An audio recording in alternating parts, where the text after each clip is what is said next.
In 1964, Granada Television brought together a group of 7-year-olds from all over the country and from all walks of life. I'm going to work in Woolworths. I read the Financial Times.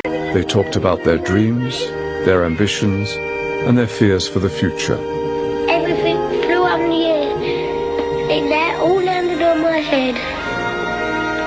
For nearly half a century, in a unique, groundbreaking series of films, we have followed their lives every 7 years. They are now 56.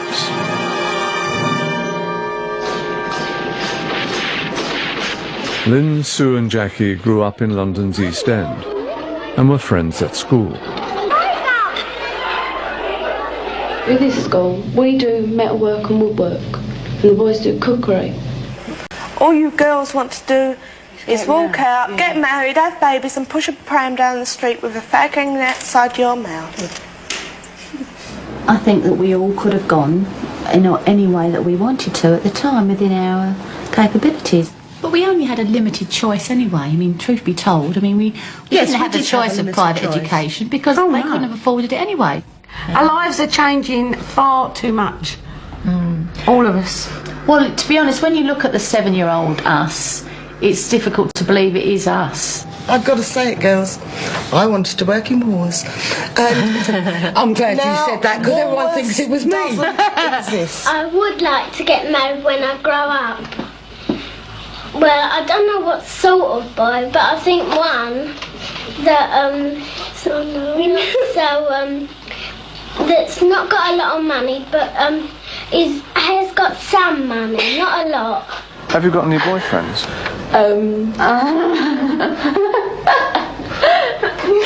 That's personal, isn't it? By the time she was 21, Jackie had married Mick and moved to the outskirts of London. Thanks, joking. She and Mick had decided early on that they didn't want to have children. Basically, I would say because I'm far too selfish. By 35, she was divorced. We decided ourselves, I mean, just between the two of us, we knew it wasn't going any further. We both knew, I think, that at the end of the day we would be happier leading our own lives. Oh, and this one on. Here we go. Oh, yeah. Had a brief but very sweet relationship, the result of which was Charlie. Oh, kiss a cuddle. I don't really want Charlie to be an only. I'd love him to have brothers and sisters, but not necessarily loads of them. Just, you know, one would do, actually. Right, Charlie, there's yours. Oh, please eat it all up. No. And James. Thanks, Mum. Good boy. And last but not least, do you eat that one for me? After her relationship with Charlie's father ended, she met Ian, and they moved to Scotland and had 2 sons. James. By 42, they had split up. Lee.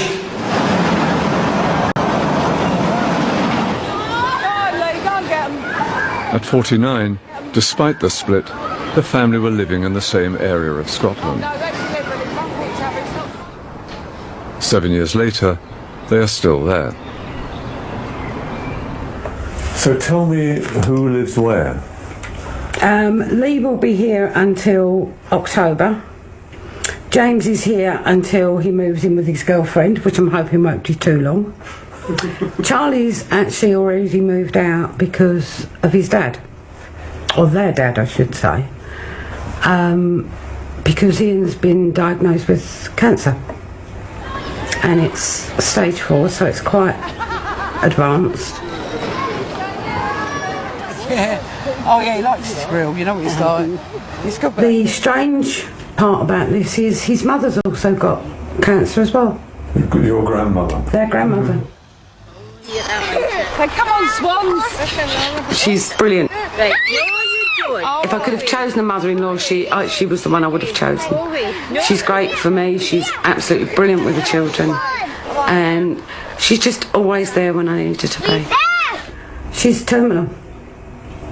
How long's she got? Don't know. Not too bad. They don't know how long. I think that they're talking months rather than years. And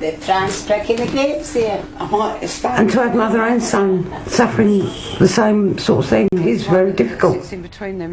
She doesn't want us to sit around and feel sorry and be sad. She wants us to go on and live our lives. And it's no stopped her from trying to live her life. It seems to have been sort of one thing after another, really. My stepmum died. My brother-in-law died. My sister's died. She wasn't 50. She'd actually gone downstairs and made herself a cup of tea and collapsed on the way back up to her bedroom, and that was a major brain hemorrhage. So boys, how is your mother handling all this? In her stride. Nothing seems to be getting to her. It's just... She's always been a strong woman. She will be upset, but she won't let us see it. She always brave face in front of us, and then when she's alone or with her friends, that's when she gets the sadness out. But this is a period when you feel, the four of you feel close. Yeah. Got to be there for each other in times like this. Actually, I would say in the last 6 months, they've all suddenly seemed to have got new maturity. My mum, because she got 5 girls, she had 7 years bad luck, that's why she's got 5 girls. 2 club sandwiches and brown bread, 1 Hilton burger with cheese. Charlie is a sous chef in a nearby hotel. And James works part-time as a security guard in a local supermarket. Check 2 aisles up from your current location. I'm expecting a baby in December.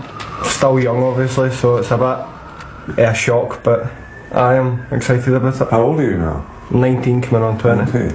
19. Are you excited to be a gran?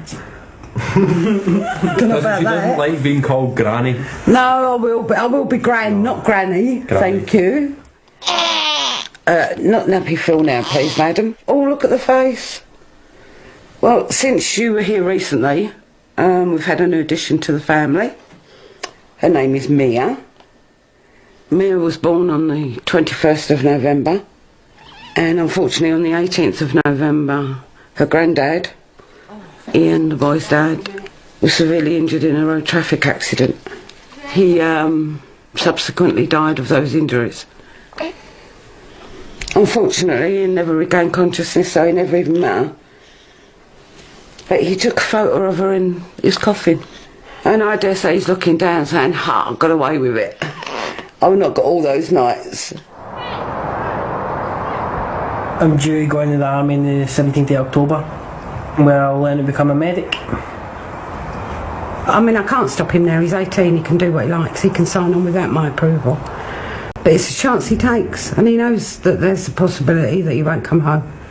At the end of the day, you're a soldier, and going out to war is part of being a soldier, and that's what you got to do. I want you to do it, but it's not going to stop me worrying. You know that. You know that. I took a year off when I had Charlie, and the state kept me for that year. But I went back to work, and although, to be honest, by the time I pay everything out, I'm not actually that much better off, but I feel better. James, you watch, you're catching up to him. Go on, Lee. I was working up here until very recently, but they've discovered that I've got rheumatoid arthritis. So at the moment that's put work on hold. Come on in. Missy, come on in. For every one good day I have, I can have 2 bad. Which means I can't get out of bed very well. It takes me 2-3 hours to get ready. The poor, if you don't help them, they'll sort of die soon, wouldn't they? Jackie has been living on disability benefits for over 14 years. I don't cope financially. Without my mother-in-law stepping in to fill the gap, I wouldn't be coping. It's really hard to explain to anyone who's not had to do it. You get to a point where either that bill doesn't get paid or your children don't eat. So obviously your children eat. Didn't go to the charity shop and get them. Oh, no, they're not. So looking at the world of cutbacks, how's this affecting you? I, along with probably millions of other people in this country, have had my benefits reviewed. And they sent me for a medical and have come back and told me I'm fit to work, which is a bit of a shock.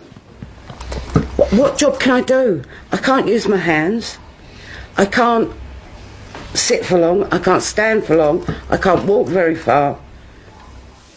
I don't know how they expect anybody to employ me, because I couldn't guarantee being there 5 days a week.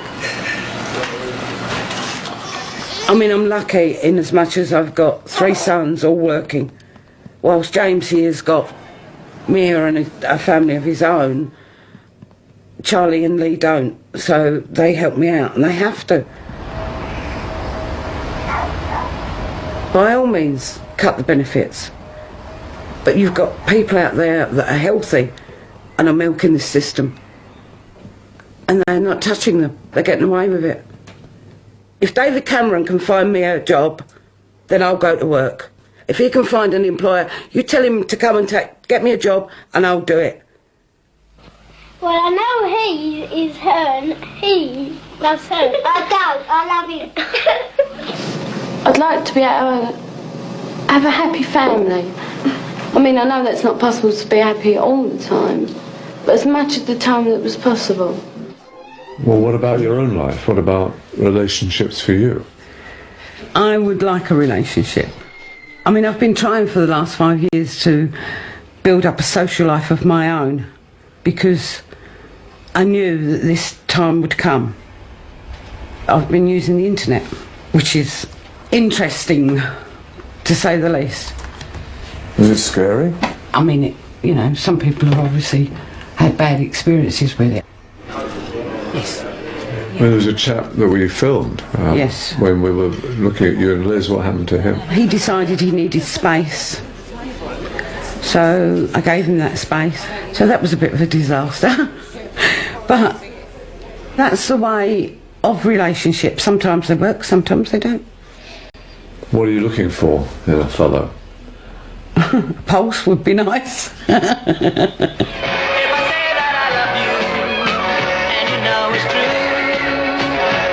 You look great. You seem optimistic. Yeah, no, I am. My glass is always half full, never half empty. And that's the way it will continue to be, I hope. Life's too short, and you just have to try and go on the best you can, and I think my life's going to be good.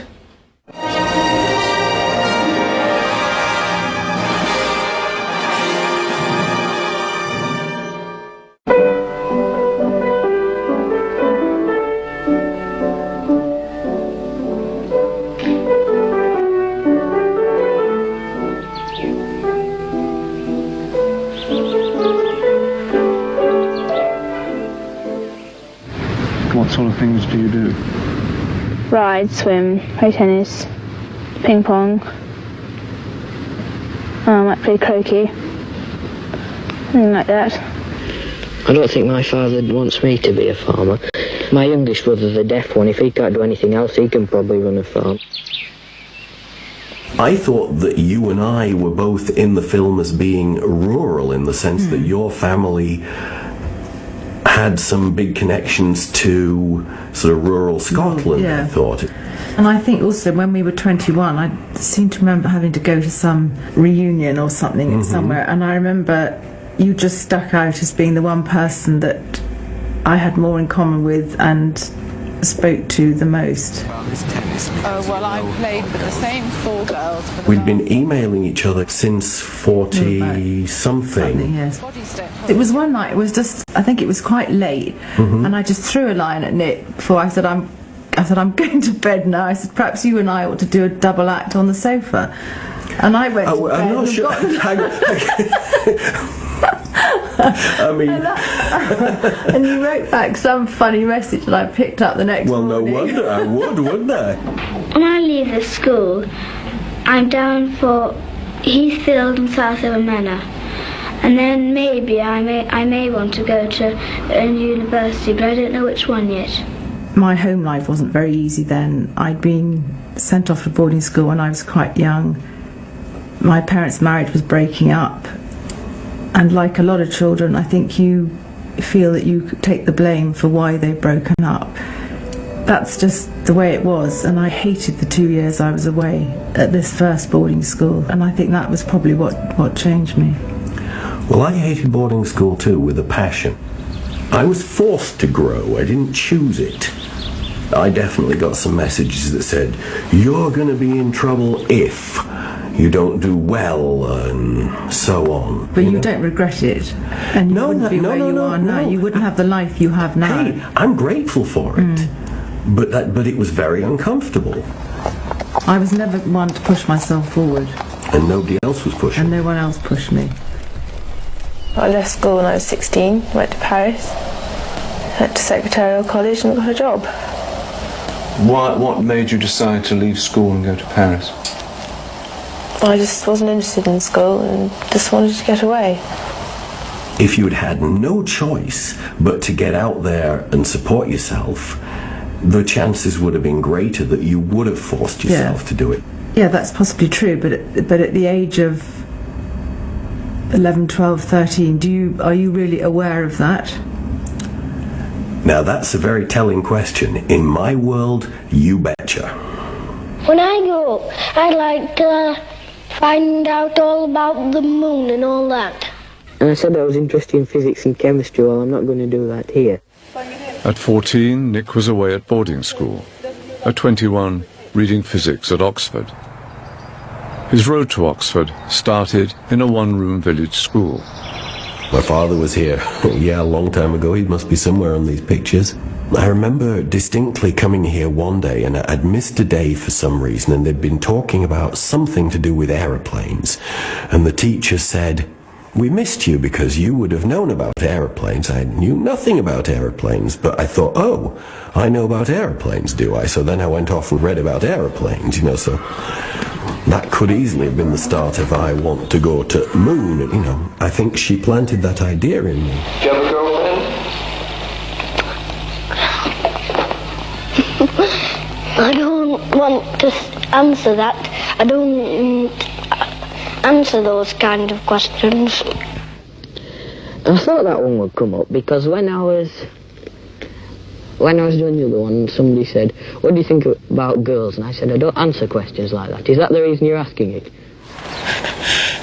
The best answer would be to say that I don't answer questions like that, but I mean, it was what I said when I was 7, and it's still the most sensible, but I mean, what about them? I mean, if you'd been somebody who had fixed ideas of a woman's role in marriage that meant dinner on the table at 6 every evening. Didn't I tell you about that? By 28, Nick had married Jackie, a fellow student from Oxford. They had a son, Adam. By 42, they were divorced. What I concluded, and I've talked to other people about this who've gone through it, I'm not sure if they feel it as strongly as I did, but it was like a death. Anything could happen. We could easily drift apart. There are so many pressures on people. If your spouse died, you could look back and think, well, it was wonderful while it lasted. But in a divorce, you can't look back and say, these are all happy memories. Hey, Chris is my new wife. Are you okay? I don't mean to be superficial, but I think she's the most beautiful woman I've ever seen. Is he sexy? Oh, man. Absolutely. Didn't you have fun with that one? Well, I always need to learn patience, and what do I need to learn? Shall I get out my list? Yeah, I think we need the list. Go on. No. Tommy, do you have any boyfriends, Susie? Yes. Tell me about them. He lives up in Scotland, and I think he's 13. Have you got any boyfriends, Susie? What is your attitude towards marriage for yourself? Well, I don't know. I haven't given it a lot of thought because I'm very, very cynical about it. When I last saw you at 21, you were nervous, you were chain-smoking, you were uptight, and now you seem happy. What's happened to you over these last 7 years? I suppose Rupert. I'll give you some credit. I'm now chain-smoking. I think, you can't just walk through a marriage and think it's, once you get married, it's all going to be roses and everything forever. It's very hard to actually say what it is that goes on between a couple. It's either there or it's not. Any marriage has its ups and downs, but somehow, whether it's through luck or determination, we've worked through the difficult times.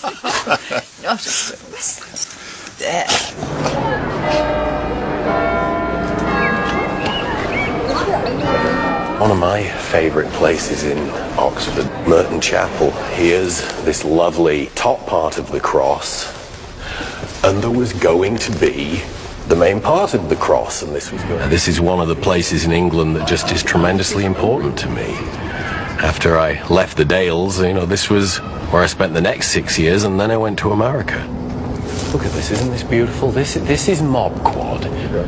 I believe that it's a historical fact that there were quite a lot of students were massacred in the Middle Ages, and when I came here I thought I'd died and gone to heaven, but I was under an awful lot of stress all the time I was here, trying to succeed in this place as well. Okay, yes, so this was my staircase in my first year and also on my third year. I'm really happy. There was this fella who lived in the room next door to me, and he came in one day to tell me some story, and on his way out he said, I don't associate intelligence with your accent. It would seem really ridiculous to any of my friends who watch this if I said, Christ, aren't I a great success? Look at me. What success? By the time he was 28, Nick had emigrated to America. He was doing research into nuclear fusion at the University of Wisconsin. Tell me about the current drive. If you'd been offered a similar type of job over here, but in a heartbeat. You would have stayed. In a heartbeat. I mean, I had dreamed of getting a university job over here. Maggie Thatcher was squeezing the universities like crazy at that very moment in time, and it was the worst time to be working in a university in generations. England doesn't seem to concern itself with training people like me and wanting them around. There doesn't seem to be a sense of urgency or a strong will to have people developing technology to help keep the country going. The fusion reaction gives off energy and produces the power that would be turned into electrical... I was on a mission, to get extremely cheap, clean, plentiful electricity. So nuclear fusion looked like it was going to do that. But even then, they were saying, it's 20 years away. I would say, absolutely not in my lifetime. I mean, it was kind of heartbreaking. So I had to find something else to do. So the area that I'm looking at is this times this. When I go into a classroom full of undergraduates, I try and explain to them why they might want to try and do it. That's my little attempt to open a little door for them. See? There's method in my... Nick is a professor of electrical engineering. He was the guy... My ambition as a scientist is to be more famous for doing science than for being in this film, but unfortunately, Michael, it's not going to happen.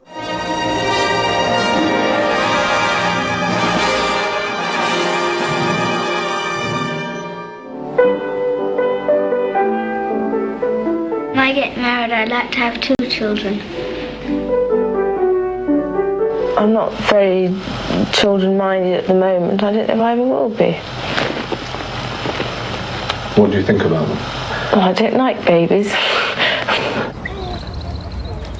At 28, Susie had 2 sons, Thomas and Oliver. By the time she was 35, she also had a daughter, Laura. Mummy? Yeah? Laura wants to. We were lucky. We had a very good family unit with them growing up, and that meant an awful lot to me that I was able to do that for them, because I never had it for myself. And you've done it. You've been tremendously successful at it. Well, see, that's my problem. I don't think of myself as being I just do my best and do what I can for them. He only wants to show you. Did all your children go to university? Your daughter did? Yes, and my son, the eldest one. Hello. I haven't had a successful career, no. But I do feel fulfilled in them, and I've done quite a lot of different things over the last 7 years. You know, we all make mistakes in everything, from parenting to decisions in life. You make mistakes, and that's how you become the person you are. You can talk to me by myself outside, but I'll just meet you by the garage, okay? Alright, bye. Nick's son Adam was 10 when his parents divorced. When he was first told, he was terribly, terribly upset. And then he just pulled himself together and didn't want to talk about it anymore. Take it easy, Adam. Main thing is not to crash. Really? You don't want me to crash right now? How do you deal with it now? He doesn't talk to me about it very much at all. He's a private person. He's getting more mature, and he has to be very patient with me, really. Can you imagine having me for a dad? Do you think it would be a low-pressure existence? Wow, this is my little school. I'm nuts, and I would drive a kid nuts with all my nagging. I mean, I try... But do you think you've pushed him too far, which is why he's now backing away? Anything I push him to do, he's going to do the opposite. So there's a real, you know... They'd like to come out for a holiday in the country when I like to have a holiday in the town.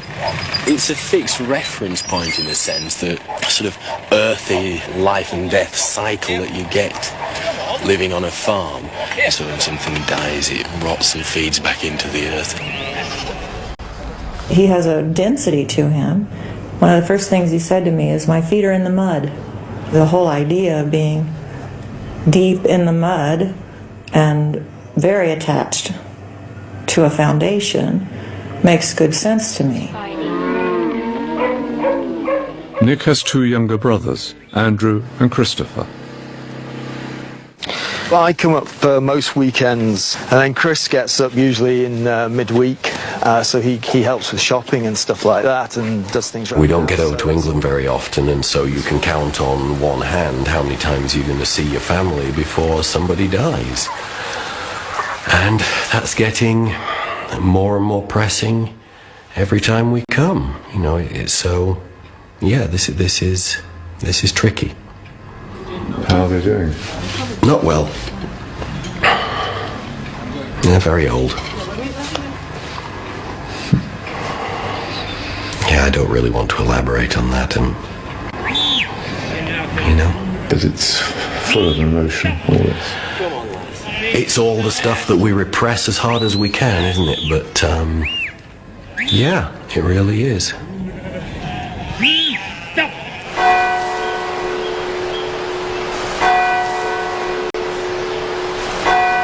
Looking at these names, who they all are, but this, of course, is Granny Hitchin and Grandpa Hitchin. When I was a little guy, I got up at the crack of dawn and scooted next door to spend the morning with her. So yes, when she died when I was 5 or 6, I think. So I think I was devastated. Yeah. And you still remember her? Absolutely. Yeah. Yeah. I know you should let these things out, and I don't. I store them up. But I can't. That's the character of me now, and I can't change it. Thank you very much. Thank you, yes. Nick is truly English. I mean, my father is English, and I was probably in my late 20s, maybe early 30s, before I uttered the words "I love you" to either one of my parents. They were just little boys. There is a difference, a distinct difference between the type of English person he is and the type of American people I've been with. So I don't, you may know the difference too, Michael, because you've been in both settings. What do you think about making this program? I just think it's just ridiculous. I don't see any point in doing it. Why is it that we are so annoyed about this program? I think the problem I have is that you don't get a very rounded picture. You get the odd comment that comes out on a particular topic, but because of the time restraint that this programme obviously has, otherwise we'd be on for a couple of months if you were trying to get everybody's real thoughts on things. It's just that the limitations of such things as what the audience require and the time don't allow it to be a real study. I think I'd like to say this and I'd like to say that, and then they film me sort of doing all this daft stuff, and it goes on, 7 days out of every 7 years. It's sort of biblical something or other, and it's all this excitement and so on, and then they present this tiny little snippet of your life, and it's like, that's all there is to me. When I go home, I go and see my mother, and I have tea and watch TV. And then I do my homework and I go and see my father. Were they in the 60s trying to say that the fact that I'd supposedly had a more privileged upbringing, that I should have been the one who'd become the high flyer, and that Absolutely. You having come from, I just think that's so wrong, but is that what they were trying to get at? The idea of looking at a bunch of people over time and how they evolve, that was a really nifty idea. It isn't a picture really of the essence of Nick or Susie. It's a picture of every man. It's how a person, any person, how they change. Just seeing me this age and the next age with more wrinkles and more... I think we have all got a few of those. Oops. Oops. It's not an absolute accurate picture of me, but it's a picture of somebody, and that's the value of it. But then we're putting ourselves out to be that person. Well, I didn't want to do it when I was 14. I know I was very difficult because I was very young to doing it. I was pressurised into doing it by my parents. And I hated it. And I vowed I'd never do it now. But here I am. Who knows in 7 years whether it'll be done again, but this is me saying hopefully I'll reach my half century next year and I shall bow out. I don't know what happened. I was quite adamant I wasn't going to do it. And then, I don't know, I suppose I have this ridiculous sense of loyalty to it, even though I hate it. And that's just such a contradiction, isn't it? And also I think it's like reading a bad book. I'll still read it, I'll still see it through. And I guess I'll put this down to being a bad book, but I'll see it through.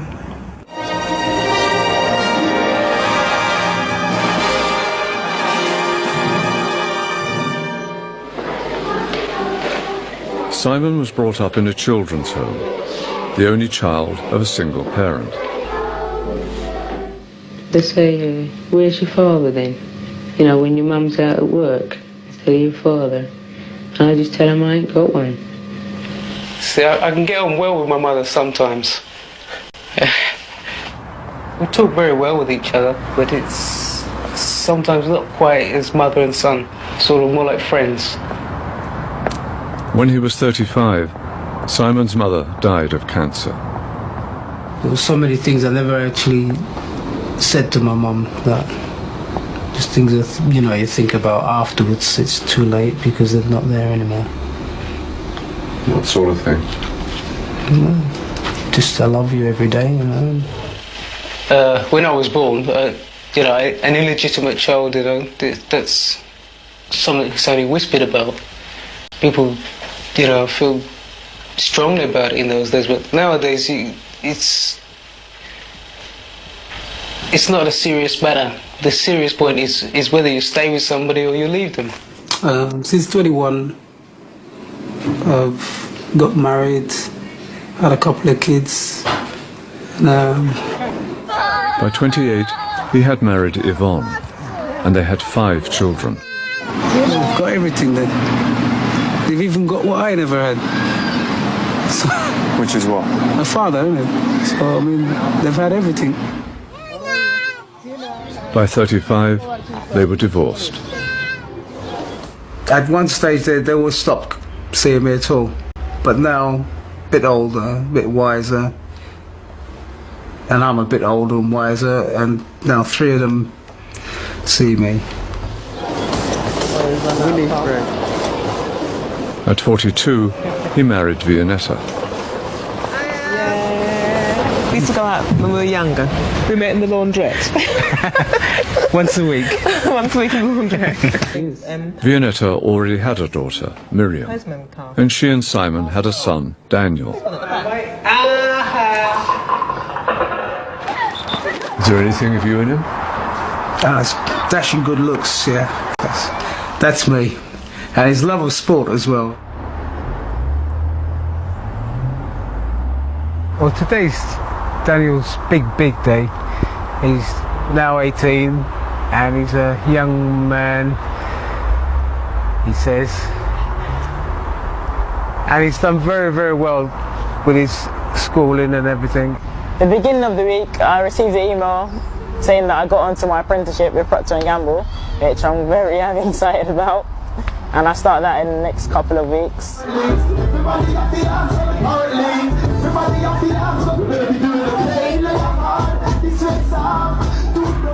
I want to say is that I have had the proudest week of my life. With my son passing his exams, he's passed his test, and if money runs to it, he might get a car.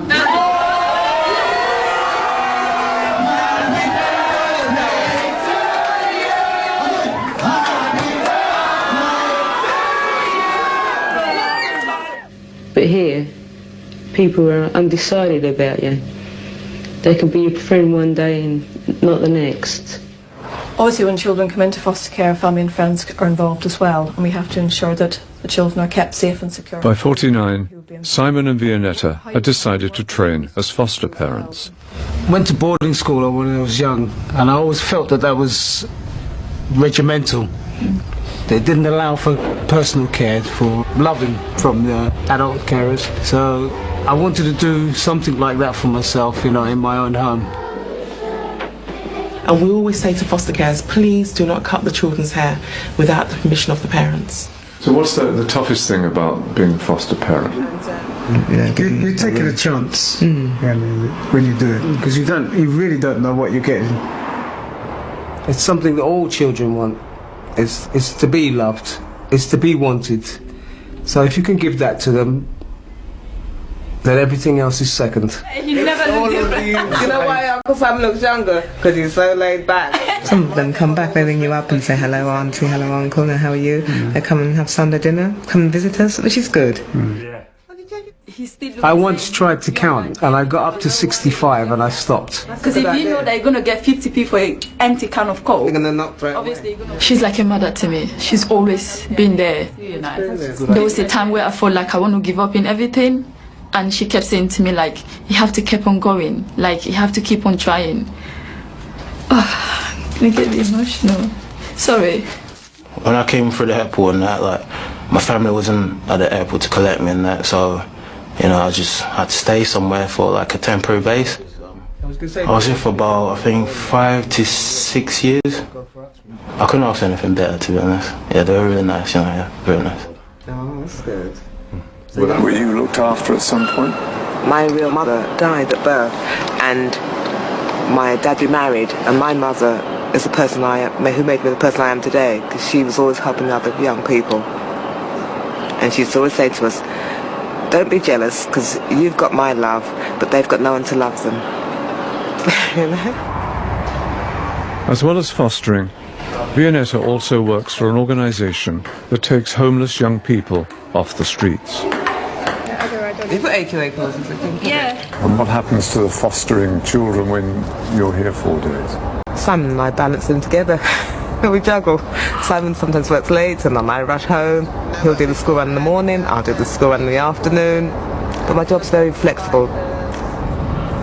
So you have an incredibly busy life, don't you? Very busy.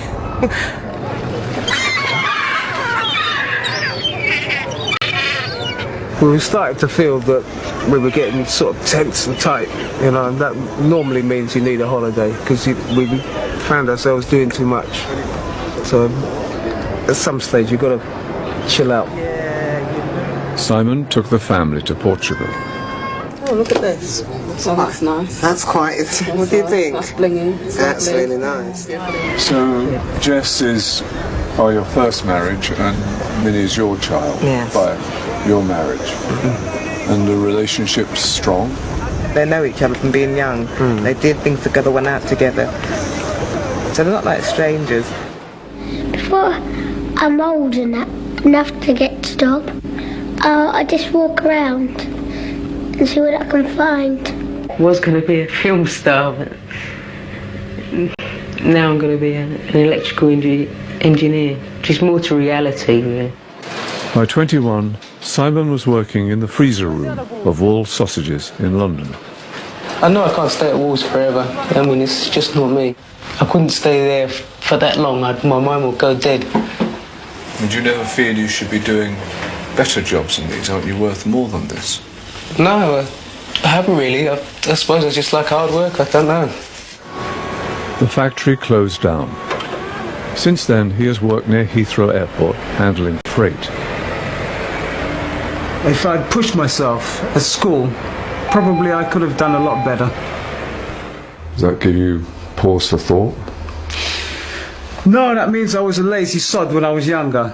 If we'd got together when we should have got together, there's no way he'd have been a forklift driver. Not where I am with, no way. Not with all that brains. I've got common sense and he's got the brains. I am the proof that you need to push yourself and go on. If you want to get on, if you want things in life, you have to push yourself to keep going. I should have been an accountant, but I went in this office, I looked at this grey, grubby office, and the people there looked grey, suited and miserable, and I thought, this isn't for me. I'll stay out in the fresh air, I don't want this. Years later I realised that not every office is like that. Some offices are vibrant and moving, but it was too late then. I'd already sort of stagnated myself driving forklifts and working in a warehouse. You could have made a lot of money being an accountant. Yes, you could have. She looks after me. She doesn't just push me, she looks after me. You know, she would never let anything be wrong for me. Thank things. Go and get the water bed now and come up. At one stage we went to marriage guidance because the pressures of being together were getting to us because we are two completely different people. I'm very laid back. You know, as she always says, if I go any further back I'll fall over. But is the chemistry still there between you? Yeah, I hope so. Yeah, is it? Yes, darling. Oh, yeah, the chemistry's still there. Yeah. We were saying that, what, nearly 20 years? Is that all it is? Yeah. Oh, come on, Simon, hurry up! Catch up! Come on, Jess and Daniel. Do you think you could ever retire and ever just chill out? There's people who I've noticed, they stop work and they have no other interests. They suddenly get old. Yes, so you're old. You've got a few bulges, a few wrinkles, but life still goes on. Enjoy life. So who won? I came here first. I think that was me. Yeah, exactly. Beautiful. Did I win and just allow you to come? No, Dad, you was like the person that comes around on the tractor. I think I admire people with great determination. You know, like people who just come up from nothing. They build up their life from absolutely nothing. Well, do you see some parts of life as success and some parts of failure, or do you not think like that? You don't stop life because you've made a mistake. If you go down the wrong road, it doesn't mean that's the end of the road for you. There's no chance you have to turn around and come back. Start again, isn't it? Do a U-turn. To be honest, what do you think about our life? I think there's been more ups and downs, and hopefully there's a lot more ups to come. Yeah.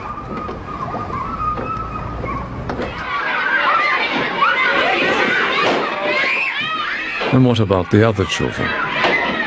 Where are they now? What are they doing? I'm going to work in Woolworths. My life, I've been able to do more or less what I wanted to do. My heart's desire is to see my daddy. It all springs from loving God and Christ, I suppose. I read the Financial Times. It's very irresponsible because we all want more money, as much money as we can get. I want to be a jockey when I grow up. Yeah, I want to be a jockey when I grow up. I'm as good or even better than most of them people, especially on this programme.